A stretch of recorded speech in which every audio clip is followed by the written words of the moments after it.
ప్రదర్శనలో భాగంగా నేను హోలీ పండుగను ఎంచుకున్నాను.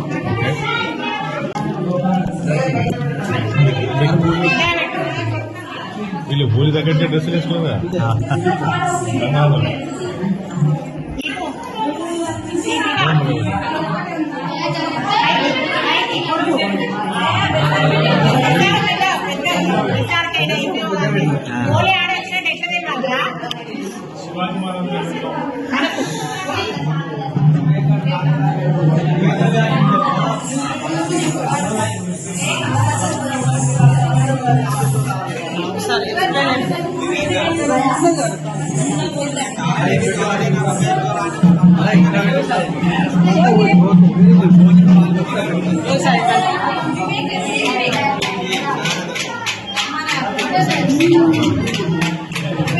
జాజిరి జాజిరి జాజిరి జాజిరి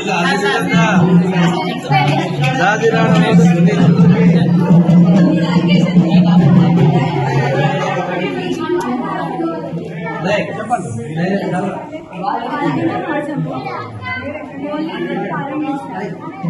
దీనిని వసంత ఋతువు ఆగమనాన్ని కూడా సంకేతిస్తారు.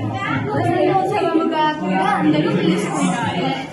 దీనిని రంగుల పండుగ అని కూడా అంటారు. ఈ రోజు ఉదయాన్నే లేచి కట్టెలు, కర్రలు, కుంకలు మొదలైనవి కాలుస్తారు.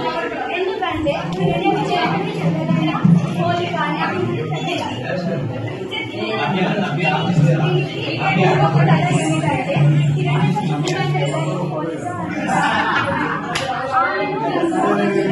కానీ మండలో నిల్చోబెడతారు.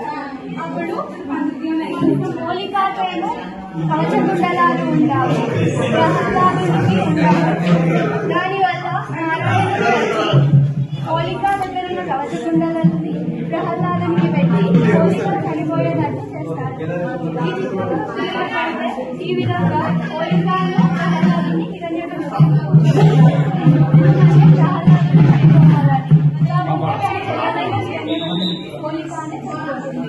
దీని వెనకాడిన కారణం హోలీని 9 రకాలుగా కూడా కొలుచుకుంటారు. కానీ ఈ మధ్యకాలంలో కెమికల్స్ తోటి చేసిన రంగులని అందరూ వాడుతున్నారు. కాబట్టి అందరి ముఖాలు ఇట్లా అన్ని ఆరోగ్యాలు వస్తున్నాయి. ఇక నుండైనా అలా కాకుండా న్యాచురల్ గా చేసిన పువ్వులతోటి రంగులను చేసుకోవాలని కోరుకుంటున్నాను.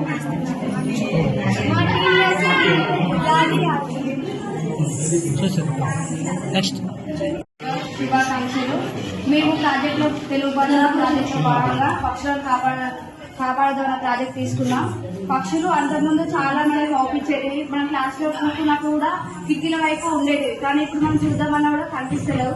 మరియు మనం పంటలలో పెస్టిసైడ్స్ చేయడం వల్ల కూడా ఆ పెస్టిసైడ్స్ తిని పక్షులు చచ్చిపోతున్నాయి. ఇప్పుడు డైనోసార్స్ ఉండేవి అని ఎలా చెప్పుకుంటున్నామో రాబోయే కాలంలో కూడా పక్షులు ఉండేవి అని అలా చెప్పుకునేలా వస్తుందని మేము ఇట్లా చేస్తున్నాం. మరియు ఎన్నో రకాల రేడియేషన్స్ వల్ల కూడా పక్షులు అంతరించిపోతున్నాయి. మన ఎవరికి ఉండే వాళ్ళ కిటికీలు ఉన్నది. పక్షి గుండె చాలా చిన్నగా ఉంటుంది. మనం తట్టుకుంటున్నాం కానీ పక్షి తట్టుకోకుండా అలా చనిపోతుంది. ఇంకా చాలా విధాలుగా మనం చేసే తప్పుల వల్ల పక్షులు అంతరించిపోతున్నాయి. మనం మంచిగా ఉంటే పక్షులు కూడా బాగుంటాయి. అడవులను నరకడం వల్ల కూడా పక్షులు ఊరిలోకి ప్రవేశించి అలా అంతరించిపోతున్నాయి. మనం పక్షులను ఎలా కాపాడుకోవాలంటే మన ఇంటికి వచ్చినప్పుడు ధాన్యాలు వేసి మరి ఇంకొన్ని ఏవైనా వేసి కాపాడుకోవాలి. అంతకుముందు ముగ్గు వేసినప్పుడు పక్షులు తినేది. కానీ ఇప్పుడు మనం సున్నతో వేయడం వల్ల పక్షులు తిని అంతరించిపోతున్నాయి. పక్షులను కాపాడాలి. పక్షులు పావురం, రామచిలుక, కాకిని కూడా చిలుకలు చూస్తారు. దాని నలుపును చూసి అందరూ చిలుకలు కానీ అది వచ్చి అన్న కొడుకులాగా కాకా కాకా అని పలకరిస్తుంది. ఎప్పుడు మన కోసమే చూస్తుండదు. అన్న ఆహ్వానాన్ని మన్నించి వచ్చిన అందరికీ ధన్యవాదములు. మేము తెలుగు భాష దినోత్సవంలో భాగంగా దీపావళి అనే మన భారతదేశంలో అత్యంత ముఖ్యమైన పండుగలలో ఒకటి దీపావళి. అది మేము తీసుకున్నాం ఈరోజు. దీపావళి అనేది 5 రోజుల పండుగ. ఒకరోజు లక్ష్మీదేవి పూజ, ఒకరోజు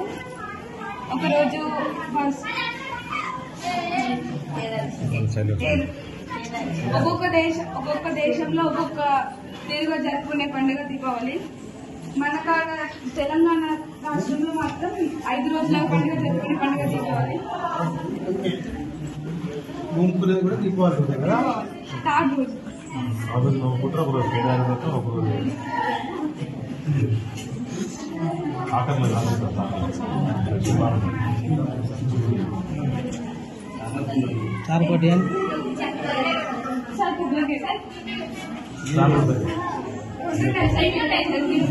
ఇంకొకటి మన కాంప్లెక్స్ మేడం కూడా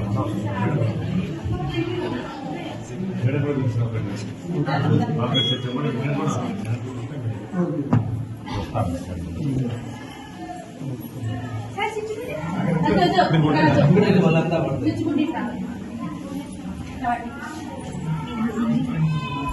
ఒకటి సార్కి అండి సార్ ఒక ఫోటో తీయాలి కదా.